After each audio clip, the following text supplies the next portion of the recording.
Hozir ishdan chiqdim, uyga mehmon kelganini xabarini berishdi. Endi o'zbekchilik, nimadir mayda juda olishim kerak, mehmonni yaxshi kuzatib olishim kerak. Lekin oylik hali tushmadi. Ochig'ini aytsam, tanishlardan, yaqinlardan sarg'ayib pul so'ragim, qarz so'ragim kelmayapti. Bu holatda nima qilsa bo'ladi? Bizda bitta yechim bor va bu samarali.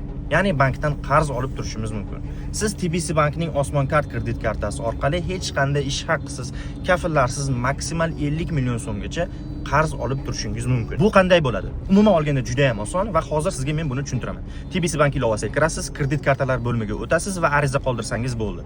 Bank sizni skoringdan o'tkazadi va sizga agar limit ma'qullansa, bemalol kartaga buyurtma berib, aynan o'sha limit asosida xaridlarni do'konlardan, magazinlardan amalga oshirib yursangiz bo'ladi. Sizdan hech qanday foiz olinmaydi. Faqatgina eslab qoling, xaridlar uchun ishlatilgan summani 55 kungacha qaytarib qo'yishingiz kerak bo'ladi. Yana ham aniqroq qilib aytsam, sizga ko'chirma taqdim etiladi va ko'chirmadagi to'lov sanasini kuzatib borib, to'liq to'lov miqdorini o'z vaqtida to'lab qo'ysangiz, sizdan hech qanday foiz olinmaydi. Umuman olganda, agar kartani aql bilan ishlatsangiz, bu zo'r imkoniyat.